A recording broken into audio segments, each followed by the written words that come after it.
Have mercy. We in a state of emergency. And this is probably one of the most powerful videos that I'm going to make. Most people will be taken out by their minds. I know it sounds crazy, but most people's minds will take them out before anything happens that could possibly be physical.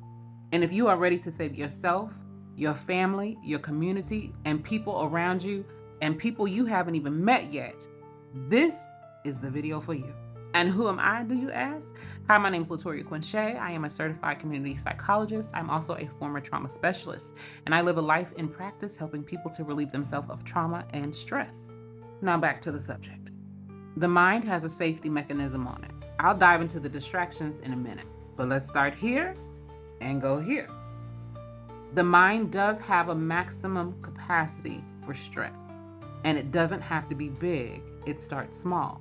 And generally, it does start with only one thought. You'll believe that you're behind, you'll believe that you're not worthy enough, you'll believe that there is nothing that you can do. Your mind will be programmed to believe that there is no solution. If you live a life of doubt and fear, your mind will question, what if this fails? And then your nervous system will have to react, and it will go into a state of emergency as well. Your heart gets tight, the chest becomes heavy, and then, dun dun dun dun, energy drops and shifts to destroy. Literally, your stress can take you up out of here. And that's where most people lose control. But I want to give you the power move. Yeah. You don't argue with your thoughts. You interrupt patterns.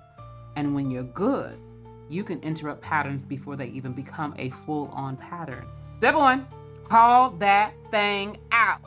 You name it. You actually call it out. Spiraling starting now. Wait, I gotta catch my thought. Hold up, something ain't right. This is gonna pull you out of the thought. This is the one that's gonna make your mind, metacognition, start to observe itself. The thought that it needs to actually observe because it's shifting an environment, it's shifting your behavior, it's shifting how you feel, it's shifting your nervous system, and your mind can catch it. The second step in that is you wanna catch that thought so that your mind can regulate the body. Remember when I first started, I said most people, they will not regulate their minds.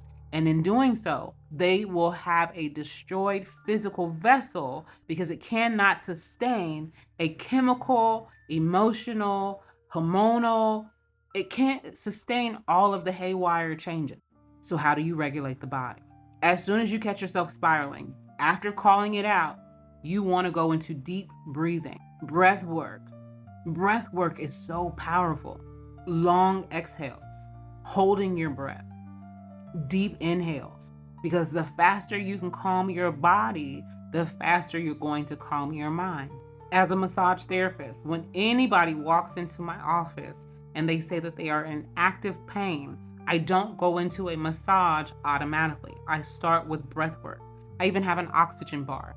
Your breath is so important because all of your nerves, the frequency that you're in, the energy states that you have, it is all predicated on how well are you breathing. Okay, so now we're finna hone in on this thing. You redirect your mind by giving it a job. And as the observer of your thoughts and of your mind, you're going to ask it a very focused and directed question. What is one small move that I can make right now? I didn't say ask yourself how to fix your life. I didn't say ask your mind how to solve every problem. I said just one move. Now, on a small, mediocre scale, it may respond to you with saying, send the email, drink water, write that list, go for a walk, stand up, move, turn around. You're gonna think I'm crazy when I say this. Let's do it. Let's go. I already told you how powerful your mind is. So if you can understand that you are the observer of your thoughts, then you have to understand that the thoughts is one thing, and then the observer is being another thing. And you are awareness being aware of itself by using your mind. Do you follow? Essentially, you are a spirit soul being having a physical experience. And this physical experience reflects back to you what is internally inside of you mentally. And so if you ask the right question the right way, your physical vessel is going to either respond through a chemical release, through a nervous system release, through a cognitive release to the observer, your higher oversoul, and it's going to respond in the way that it's going to give the answer that it needs to save itself. Do you follow what I'm saying? You save yourself by being in tune with yourself. And when your internal being is regulated, your external world is regulated. Are we still together? The right question will prompt the right action, and in turn, it will break the loop of the distraction. It will break the loop of you being destructive. It will break the loop of you spiraling so that you can get back into a mental state where you are on a universal plane, where you are operating in the actual laws that you're supposed to be operating in. Not land laws, not maritime laws, but hermetic principle laws. Ooh, child. Ooh, child. Let me breathe myself. Let's keep going, because this is where it gets really powerful. Every time you make the decision,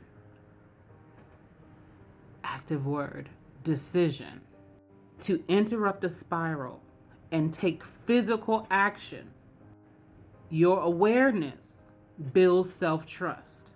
Self-trust is evidence for your mind to build momentum. We're not talking good or bad, positive, negative. Let's just keep it on a very simple plane right now. This physical observation of life operates off of evidence. You can create evidence with your mind by using the proper law. The power and the ability of your thoughts can create experiences, and you can create shared experiences with the power of your thought. Now let's keep diving because I don't have much more time. If you want positive experiences you actually want, through metacognition, you have to build a level of trust within yourself. It creates a confidence in your mind that nobody, and I mean nobody, can shake, because you will no longer react to life. You will operate in control. I got one more thing for you, and we're gonna go crazy with it. Your mind is meant to spiral. Hope y'all getting this.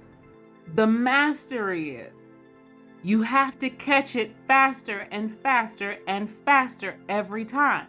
But you have to master not being overwhelmed in the right spiral. Your mind has to be disciplined to spiral the right way. Your mind, whether you're physical or not, is unstoppable. And they, whomever you believe they to be, because I'm not going to get into it on this video, but the theys don't want you to know how powerful your mind is, because if you always limit yourself to this physical experience, you will never ever comprehend, you will never ever realize that your mind goes far beyond time and space. And they would never want you to know that you can rebuild, reset, and restructure everything that you see in this physical environment when you have control of your mind. And they definitely do not want you to be like the towers, sending signals to other towers, which are other people in control of their mind who also have control of this physical experience. Because then, and only then, will you know your real superpower. And that's my message. That's it. That's all. Bye, baby.